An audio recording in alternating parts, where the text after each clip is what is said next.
Welcome to the Peppeh Soup Show.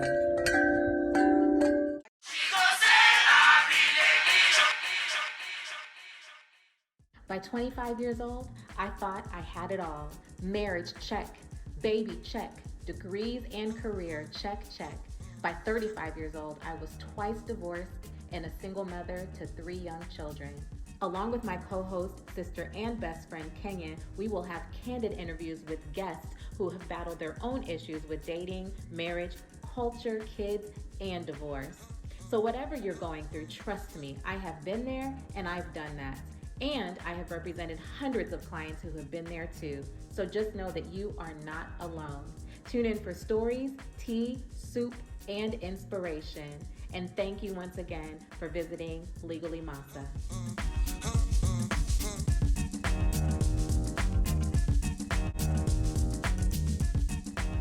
What's crazy is that literally was not even the end. Like, for the sake of the kids, for the new baby. Culturally, first of all, you divorced one time. After they begged you. They begged me. Every auntie coming and literally, pastor, man of God, calling from here, man of God from Nigeria, man of God from Freetown. Then the aunties. The aunties WhatsApping me prayers. WhatsApping me encouragement. If I tell you about my own situation, if I tell you how if auntie begins to tell you, if auntie begins to you also will just tell you sit what down. uncle, You will sit down. it's not because you see me and uncle 50 years later. You are here matching Ashobi. It's not because it's me and not uncle. easy, oh. Huh? My daughter, I beg, just If sit you down. know uncle, if you knew uncle when he was young, when he was a young boy, my daughter, what I beared, what I dealt with. Auntie Beatrice then. Beatrice then. So anyway, after all that, you decided you had decided to. Now you're on your second marriage. You can't just walk away now. What mouth would I take to tell my father? Yeah. Which lips would you now fix? Which lips would I fix to tell my papa? Tell your papa now that I need a second divorce. Hey. Me, Masah. Hey, no, it cannot be. It cannot be. So I literally stuck it out for about a year. My youngest was a year old. So I had a 1-year-old and a 2-year-old. At that point, I mean, like my Peppeh soup. You talk about, it wasn't Frank's Red Hot. Okay. It was not Frank's Red Hot. That's pretty hot, even if it was. It was not. It was. It wasn't Tabasco. It wasn't like red pepper flakes. It was literally like Jamaican Scotch bonnets. Okay. Hot Indian chili pepper. Orange one, yellow one. Orange one, yellow one, red The one. bright red one. The brightest red.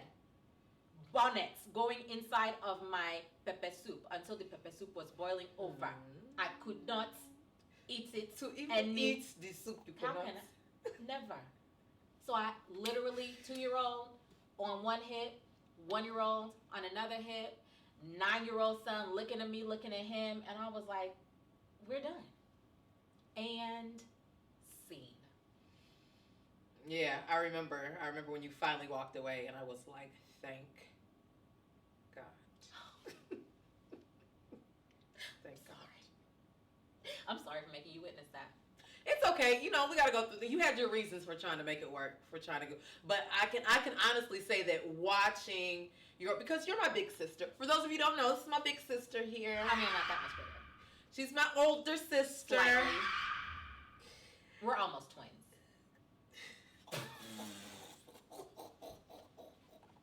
So I've always watched you go through everything. I mean, you've always been a role model for me. The relationship part was like, well, I don't know. This one is looking hot for me. Your own Peppeh soup was looking hot for me. So I'm just like, man. So yeah, it's definitely I think affected. You think it's affected the way that you view relationships? The way that I approach relationships, the way that I deal in relationships, the way that I don't deal in relationships. I don't want to be the reason you never get married. There it is, folks. Oh no! There it is. I don't want to be the reason. No, that's In the event that I never get married, I will definitely. Wow, what's a wow? Thank you for that. I'm just kidding. I'm not going to not get married, right? I was just telling somebody the other day, I feel like the world, my people, y'all deserve to see me as a bride one good time. You got to give the people what they want. You have to give the people what they want.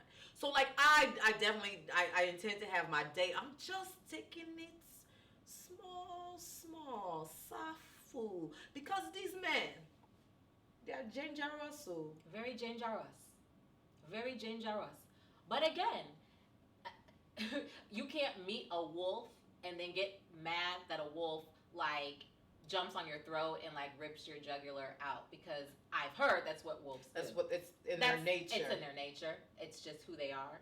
And so when you fast forward into a lake of fire, where there's, like, you know, on CSI, they're like, oh, she didn't even, like, apply the brakes. There's no skid marks. Yeah. There's no skid marks. There's no skid marks. There were no skid marks in our dating relationship. Just, like, straight to, like, met this dude. Hey, we married with 2 babies.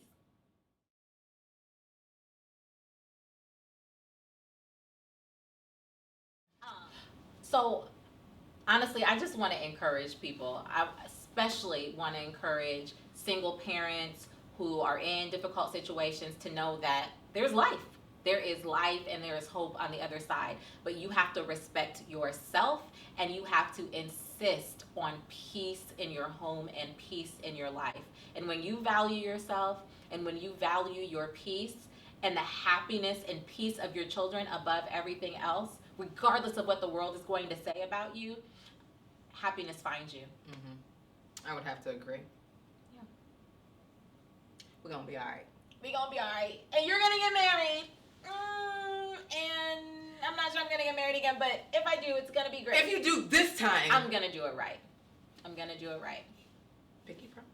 I pinky promise.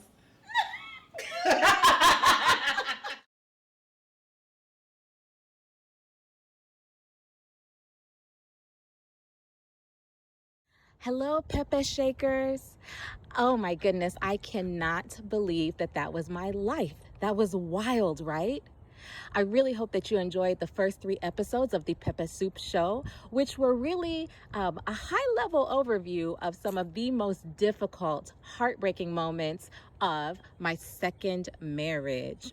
However, for those who were taking notes, you know that I was divorced not once, but twice by the time that I was 35. And so in this bonus episode, I actually want to take a completely different direction, because like I tell my clients, when you have children, if you unfortunately have to go through the devastation of a divorce, you have to focus on your children and you have to put them first. And so in this episode, I actually want to talk about my wonderful co-parenting relationship with my co-parent and friend and brother and baby daddy, and that is my first husband. So enjoy, take notes, and I really hope that this helps you. If I don't think you're a cool dad, you know what I mean? You're the coolest dad. So cool. Okay, Zaddy. I don't even know what Zaddy means. That's another thing. I don't know if you want to call him Zaddy. Oh, is Zaddy? What is Zaddy? Zaddy that's more personal between y'all. Oh, no, that's not what I meant. Delete. What's up for you, my kids? Okay, moving forward. All right, let's play a little game.